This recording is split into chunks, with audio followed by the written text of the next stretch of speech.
नमस्कार दोस्तों, स्वागत है आप सभी का हमारे channel success and health tricks में। तो दोस्तों, आज की इस वीडियो में मैं आपके लिए लेकर आया हूँ कक्षा 6 मैथमेटिक्स। और दोस्तों, आज का जो चैप्टर है वो है 2, और इस चैप्टर का नाम है रिश्ते संख्याओं के। डेट आज की 17 जून 2020। तो वीडियो को एंड तक ज़रूर वॉच करें, आपसे मेरी हम्बल रिक्वेस्ट है। इसके बाद में इस चैप्टर से आपको कोई भी डाउट नहीं रहेगा, और मोस्ट इम्पॉर्टेंट बात कि यह चैप्टर 2 वीडियो में कंप्लीट किया जाएगा, पार्ट 1 और पार्ट 2, या फिर पार्ट 1 और पार्ट 2, ठीक है ना। तो इस वीडियो को एंड तक ज़रूर वॉच करें। चलिए स्टार्ट करते हैं। तो देखिए, पहले है गुणनखंड फैक्टर्स, ठीक है ना। तो मैं आपको पूरा का पूरा बताऊंगा कि फैक्टर होता क्या है, कैसे कैसे आप इसे पहचान सकते हो, इसमें आपको क्या करना होता है। तो बने रहें इस वीडियो में ये सब कुछ जानने के लिए, ठीक है ना। तो चलिए देखिए, फैक्टर्स। दी गई संख्या में जिन संख्याओं का भाग पूरा पूरा जाता है तो वे उसकी गुणनखंड कहलाती है, ये लिख दो, कहलाती है, ठीक है ना। तो इतना तो क्लियर। अब देखिए, आगे और समझा दूंगा मैं आपको, टेंशन मत लीजिए। गुणनखंड को अपवर्तक भी कहा जाता है। हिंदी वाले ध्यान में रखें, विशेष रूप से गुणनखंड को हिंदी में अपवर्तक भी बोला जाता है कई बार, ठीक है ना। तो सचेत हो जाए। और इंग्लिश में केवल इसे फैक्टर ही बोला जाता है। आगे चले। किसी भी संख्या का सबसे छोटा गुणनखंड 1 होता है। ये सभी कॉन्सेप्ट मैं आपके क्लियर करूँगा, एक बार मैंने लिख रखे हैं। होता है सबसे बड़ा गुणनखंड वह स्वयं संख्या होती है। अब भाज्य संख्या में केवल 2 ही गुणनखंड होते हैं, एक तो 1 और एक वह स्वयं संख्या। आ जाइए, अब एग्जाम्पल उठा लिया है, कॉन्सेप्ट आपके यहाँ से 1 बाई 1 सभी क्लियर करेंगे। 12 के गुणनखंड, ठीक है। 12 में किन किन का भाग जाता है? 1 का, 2 का, 3 का, 4 का, 6 का और 12 खुद का। अब आ जाइए कॉन्सेप्ट पे। पहले मैंने क्या लिखा? गुणनखंड का अपवर्तक हो चुका। चलिए, किसी भी संख्या का सबसे छोटा गुणनखंड 1 होता है। तो आप बताइए सबसे छोटा गुणनखंड क्या? 1 है ना। इन सभी में भी हम चेक करके देखेंगे 1 आएगा, देख लेना चाहिए आप, ठीक है। और सबसे बड़ा गुणनखंड वह स्वयं संख्या। सबसे बड़ा गुणनखंड यहाँ पर 12 है, तो 12 स्वयं हुआ है, देख लीजिए। कोई दिक्कत इसमें आपको नहीं होनी चाहिए। आगे चलते हैं। 18 में 1 का जाता है, 2 का जाता है, 3 का, 6 का, 9 का और 18 खुद का। तो आइए, सबसे छोटा गुणनखंड 1 है। कोई भी संख्या हो, सबसे छोटा गुणनखंड, सबसे छोटा जो फैक्टर है वो क्या होगा? 1 होगा, 1 होगा। और सबसे बड़ा ग्रेटेस्ट फैक्टर कौन सा होगा? आप बताइए। ये हो जाएगा जो कि आपको नज़र आ रहा है, ठीक है ना, यानी कि वह स्वयं संख्या हो जाएगी। 17 करते हैं, 1 और 17। अब 17 क्या भाज्य संख्या? तो इसके केवल देखिए 2 ही गुणनखंड है, एक तो 1 और एक वह स्वयं संख्या। क्यों?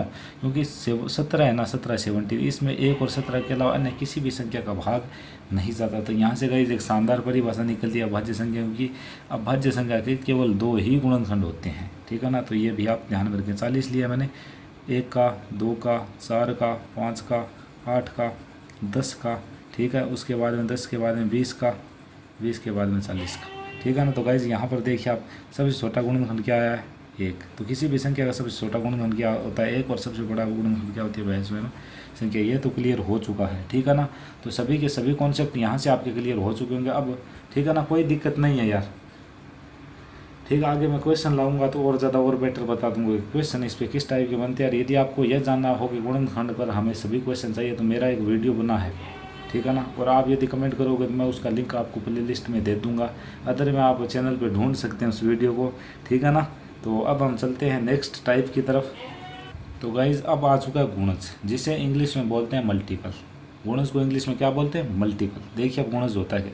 किसी संख्या को 1 2 3 4 5 6 7 8 9 10 11 12 13 14 15 16 17 अनंत तक से गुणा करने पर प्राप्त संख्या गुणज कहलाती है। से गुणा करने पर प्राप्त गुणनफल गुणज कहलाती है। यानी कि दो संख्याओं को आपस में गुणा करते हैं ना, तो गुणन फल जो प्राप्त होता है वही उसका संख्या का गुणज होता है, और वो दोनों संख्याओं का होता है, ठीक है ना। कोई दिक्कत परेशानी आपको नहीं होनी चाहिए, आराम से मैं बिल्कुल क्लियर कर रहा हूँ। और देखिए होती क्या है, देख लीजिए। सबसे छोटा गुणज स्वयं संख्या ही होती है। सब कुछ समझाऊंगा, धैर्य रखें, कीप पेशेंस। किसी भी संख्या के अनंत गुणज होते हैं। एक एक डाउट क्लियर किया जाएगा आपका यहाँ से। गुणज हमेशा संख्या के बराबर या संख्या से बड़ा होगा। तो आइए अब ये सभी मैंने जो लिख रखे हैं कॉन्सेप्ट वो क्लियर करेंगे। 6 के प्रथम 4 गुणज। तो गुणज होता है कि रियली में यार पहाड़ा होता है गुणज। टेबल बोल दो 6 एकम 6, 6 दूनी 12, 6 तिया 18, 6 चौके 24। इसने 4 गुणज पूछे तो मैं 4 बार लिखा पड़े। यदि 5 गुणज पूछता तो 5 बार लिखता, यदि 3 पूछता तो 3 बार लिखता। समझ में आ चुका होगा। 21 के प्रथम 3 गुणज जैसे यहाँ पर पूछे मुझे तो मैं 21 के टेबल 3 बार लिखूंगा। 21 का 21 दूना 42, 21 63। इंग्लिश वाले ध्यान में रखिए गुणज को मल्टीपल बोला जाता है, बाकी आप एडजस्ट कर सकते हैं। ठीक है, तो देखिए आपको कॉन्सेप्ट में ले देता हूँ। 6 के प्रथम जानू, आप बताइए सबसे छोटा गुणज कौन हो रहा है यहाँ पे? स्वयं संख्या। वही तो मैंने लिखा है स्वयं संख्या, तो पहला हमारे यहाँ से क्लियर। किसी भी संख्या का अनंत गुणज, अब आप बताइए अनंत गुणज पहाड़ा हम आगे तक भी तो बोल सकते हैं। 6 5 30, 6 36, 6 7 42, 6 8 48, 6 9 54, 6 10 60। अब ये मत मानना कि यार जो आपकी टेबल है ना वो 60 तक की होती है, टेबल आगे भी जाती है 66, 72, इसका कोई एंड थोड़े ना है। तो इसलिए तो मैंने लिखा है कि किसी भी संख्या के अनंत गुणज होते हैं। ठीक है, आगे देखिए गुणज हमेशा संख्या के बराबर या संख्या से बड़ा होगा। तो आप खुद देख सकते हैं 6 का गुणज है वो या तो 6 के बराबर है या 6 से बड़ा है। तो मेरी बात बिल्कुल सही है, कहीं पे भी गलत नहीं। आगे देखिए एक और क्वेश्चन मैंने आपके लिए बनाया है। 6 के ऐसा गुणज या 6 के ऐसे गुणज जो 50 व 30 के बीच हो, 30-50 के बीच में होने चाहिए। तो मुझे देख रहा है 6 चौक 24, 6 पंजे 30, 30 तो यार बीच में होना चाहिए। 6 6 36, 6 7 42 और 6 8 48, ये गुणज हैं जो कि 50 और 30 के बीच में एग्जिस्ट करते हैं। ठीक है, आगे देखिए 5 व 6 का समान गुणज। तो 5 ऐसा गुणज जो 5 में भी आए और 6 में भी आए, तो समान गुणज के लिए आपको क्या करना है? एलसीएम लेना है। ठीक है, 5 छक्के 30। आगे और लिख सकते हैं आप 30 का बड़ा 60, 90, जितने पूछे आप उतने बता देना यार। मैंने 3 बताए यहाँ पे, एक पूछा हो तो एक बताना, 4 पूछे तो 4 बता देना। चलते हैं नेक्स्ट टाइप की तरफ। देखिए गाइस आगे आ चुके अभाज्य संख्या यानी कि प्राइम नंबर्स। जिस संख्या के केवल 2 ही गुणनखंड हो, जिस संख्या के केवल 2 ही गुणनखंड हो वह प्राइम नंबर यानी कि अभाज्य संख्या कहलाती है। 2 को देख लीजिए, 2 में किन किन का भाग जाता है? एक तो 1 का, एक 2 स्वयं का। 3 में देख सकते हैं 1 का और 3 का। 5 में भी आप स्वयं देख सकते हैं 1 का और 5 का जाता है। तो केवल 2 ही तो गुणनखंड है। ठीक है, गुणनखंड का मतलब कि उसमें किन किन संख्याओं का भाग जाता है। ठीक है, वही क्या हो जाते हैं उसके गुणनखंड। और मोस्ट इम्पॉर्टेंट बात आपके लिए स्पेशली एक बेहतरीन नोट, वो भी हिंदी वालों के लिए, इंग्लिश वालों के लिए नहीं। नोट मिलेंगे हिंदी वालों को यार, हमें इंग्लिश वालों को मिलेंगे, बुरा मत मान लेना। अभाज्य संख्या को रूढ़ संख्या भी कहा जाता है, ये आप स्पेशली ध्यान रखें। आप अभाज्य संख्या बोलने पर अच्छे से पहचान जाते हैं, लेकिन रूढ़ संख्या बोले ना तो बहुत सारों की सिट्टी पिट्टी गुल हो जाती है। तो आप ध्यान में रखें, क्योंकि आपको होना इंटेलिजेंट, आपका सर कभी भी नीचा नहीं होने देंगे, इतना शानदार आपको पढ़ाया जाएगा। आगे देखिए, आगे आ चुकी है भाज्य संख्याएँ, कंपोजिट नंबर्स। जिस संख्या के 2 से अधिक गुणनखंड हो भाई साहब, वो हो जाएगी आपकी भाज्य संख्या। जिसके केवल 2 गुणनखंड वो हो जाएगी अभाज्य। ठीक है, एग्जाम्पल के तौर पर यदि मैं देखें तो 4 मैंने यहाँ पर उठाया, तो 4 के आप खुद देख लीजिए। यहाँ पे देखिए 4 में 1 का भी जाता है, 2 का जाता है, 4 का। तो 2 से तो ज़्यादा है 6, 1 2 3 6, 4 संख्या 9, 1 3 9, 2 से तो ज़्यादा ही है 12, 1 2 3 4 6 12। तो कितनी है देख लीजिए आप, 2 से ज़्यादा होने चाहिए बस इसके गुणनखंड। ठीक है, तो क्लियर। आगे देखिए सम संख्या। सम संख्या क्या है? बिल्कुल इजी है। इकाई अंक देखना आपको कि 0 2 4 6 8 में से कोई हो। ठीक है ना। अब आपसे कोई कितनी भी बड़ी सम संख्या लिख देते, ठीक है ना, ऐसे करके 9 2 1 4 लिख देने में बस मिल रहा है, हो गए सम संख्या। उससे कुछ नहीं देखना। विषम संख्या यूनिट डिजिट है ना आपका इकाई अंक, इसे सम संख्या को इवन नंबर्स और विषम संख्या को ओड नंबर्स बोला जाता है। ध्यान में रख लेना यार, इंग्लिश वालों, हिंदी वालों भी नॉलेज को इंक्रीज करना है। यूनिट डिजिट कितना होना चाहिए इसमें? 1 3 5 7 9 में से हो तो आप कर सकते हो। चाहे आपकी भले से संख्या को लिखते लिखते लिखते लिखते 10 किलोमीटर तक लिख दे और एंड में लिख दिया 9, तो वह क्या हो जाएगी? आपकी ओड नंबर हो जाएगी। ठीक है ना। तो अब चलते हैं आगे और करते हैं बचे हुए क्वेश्चन को। ठीक है ना, और बचे हुए कॉन्सेप्ट को। ठीक है, तो देखिए आराम से देखना यार, बिल्कुल ईजी। सहभाज्य संख्या क्या होती है एक बार मैं समझा दूंगा, बस थोड़ा सा रुकिए। जिन 2 प्राकृत संख्याओं का HCF कितना हो? 1 हो, वो हो जाएगी आपकी सहभाज्य संख्या। कुछ भी उठा सकते हो आप यार, लेकिन HCF विल बी 1 होना चाहिए आपका।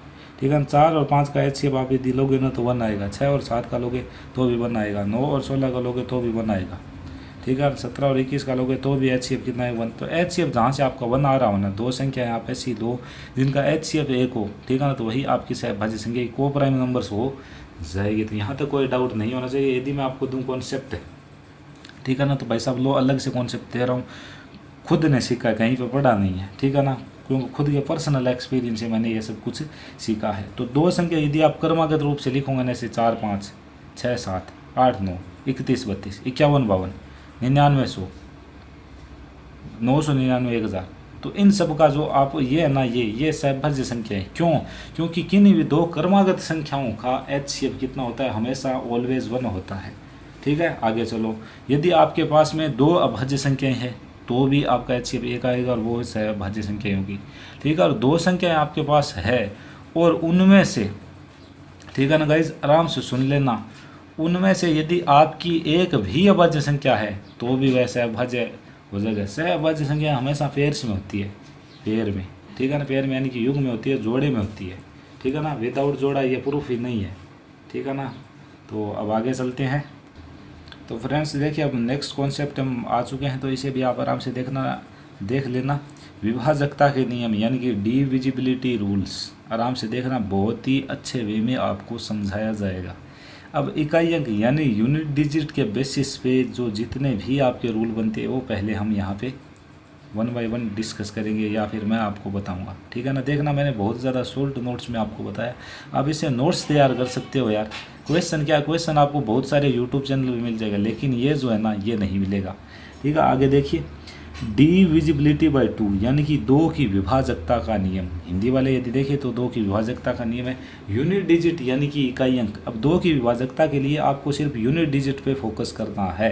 यूनिट डिजिट यदि आपका 0 हो, 2 हो, 4 हो, 6, 8, इनमें से कोई भी हो तो वहाँ पे आपकी वह जो संख्या है ना, ठीक है ना, वह 2 से डिविजिबल हो जाएगी, यानी डिविजिबल बाई 2। ठीक है, तो मैं यहाँ पे ले रहा हूँ एग्जाम्पल। मैंने पहला एग्जाम्पल लिया है 5 6 2 4 6 8 9 2 2। ठीक है, एंड में कितना है? 2। बस आपको यार संख्या से कोई मतलब नहीं, नंबर से एंड में आके देख लेना, बस 2 है, डेफिनेटली ये 2 से डिविजिबल है। आगे आइए। ठीक है, फिर मैंने एक और संख्या लिख ली 0 0 2 4 6 8 9 2 1 5 6।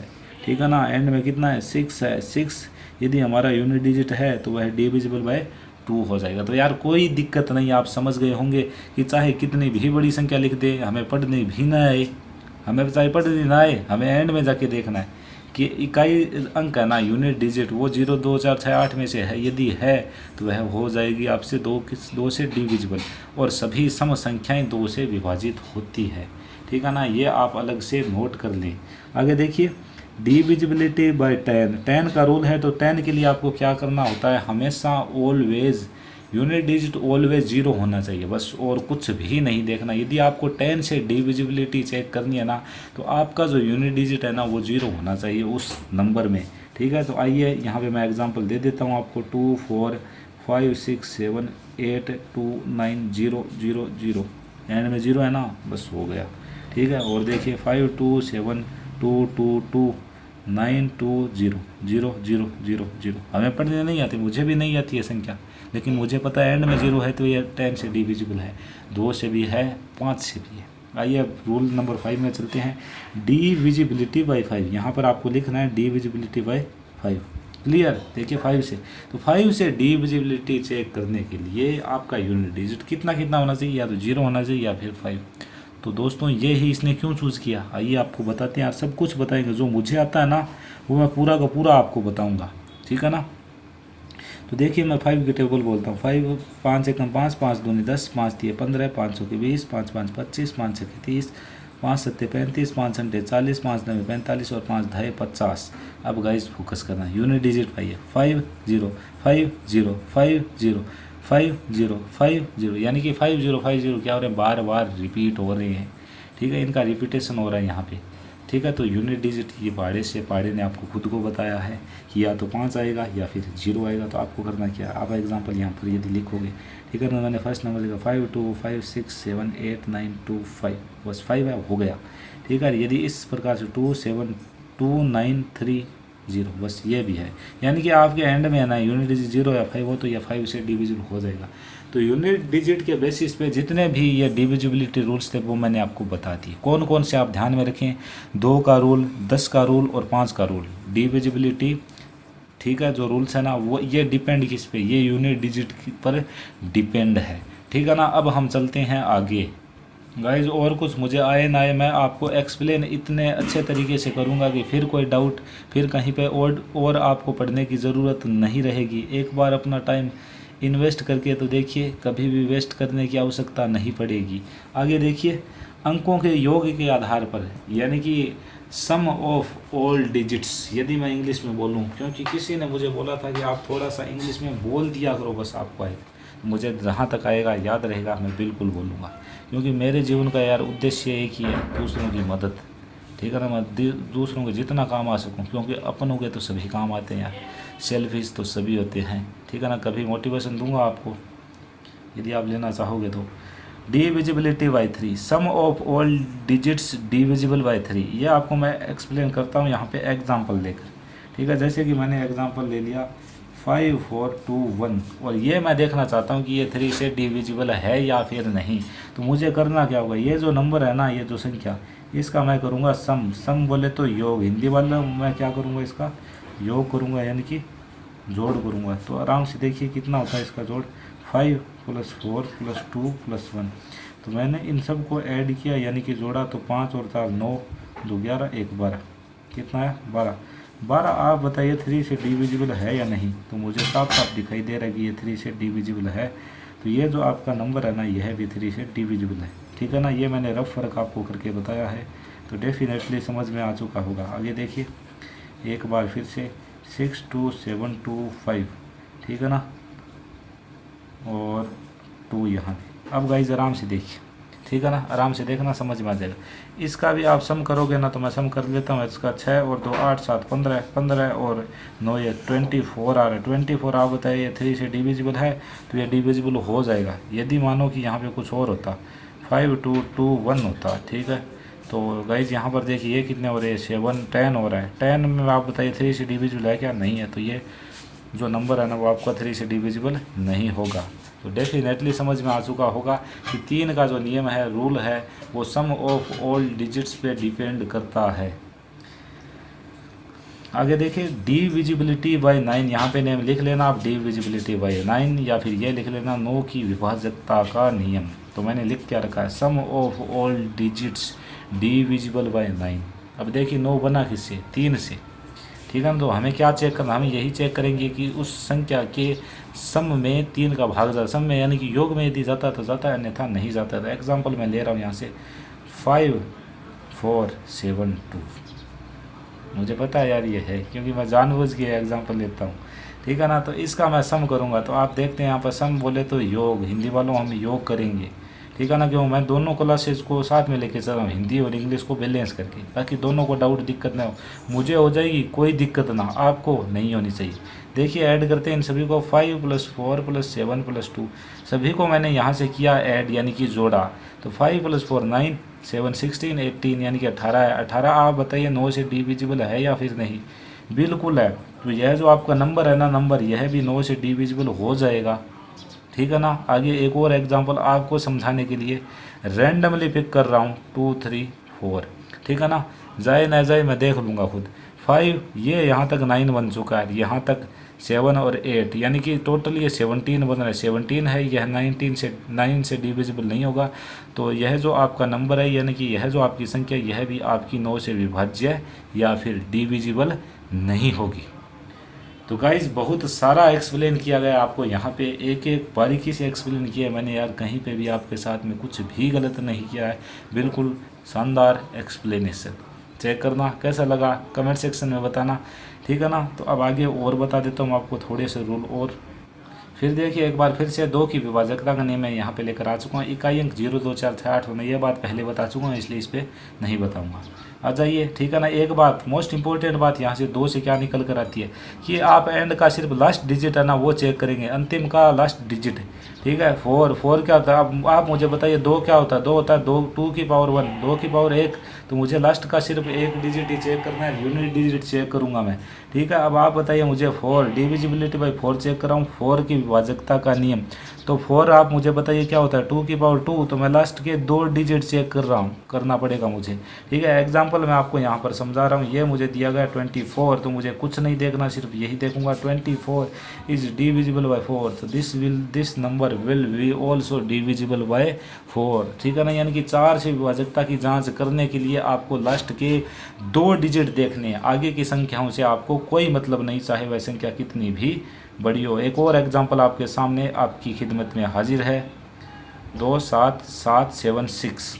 ठीक है। अब आपको आगे वाले नंबर से कोई मतलब नहीं है, आपको संख्या नए पढ़नी आए, ठीक है ना। एंड के लास्ट 2 डिजिट से बना हुआ नंबर क्या है 76, और यह जो है वो आपका 4 से डिविजिबल है, तो यह जो नंबर है वह भी आपका 4 से भाज्य हो जाएगा, डिविजिबल हो जाएगा, यानी कि पूरा पूरा भाग चला जाएगा, ठीक है ना। तो कन्फर्म आपके समझ में आ चुका है। एक और संख्या उठाता हूँ, 2 7 73 73 है, तो यह 4 से डिविजिबल नहीं होगा, तो यह नंबर भी नहीं होगा।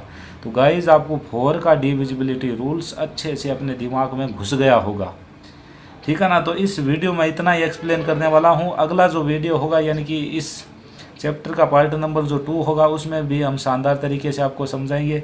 6 से स्टार्ट करूंगा और आगे मैंने बना रखे हैं, देखिए सब कुछ भी नहीं छोड़ने वाला, बस आप यकीन तो कीजिए, ठीक है ना। भरोसा करोगे तो गाइस कभी भी धोखा नहीं देंगे, ठीक है ना। वो चीज़ दे रहा हूँ जो हमें नहीं मिली यार, ठीक है ना। कहीं पे आपको मुड़ के पीछे ना देखना पड़े, बस एक ही कोशिश है कि मैं किसी के काम आ सकूं, वही मेरी लाइफ है यार। और क्या है, अपनों के लिए तो सभी जीते हैं, कुत्ते बिल्ली बकरी ये भी जीते हैं यार, फिर अपनों में और आप में और उनमें क्या फ़र्क रह जाएगा, ठीक है ना। तो वीडियो को एंड करना चाहूँगा, इस वीडियो में सिर्फ इतना ही।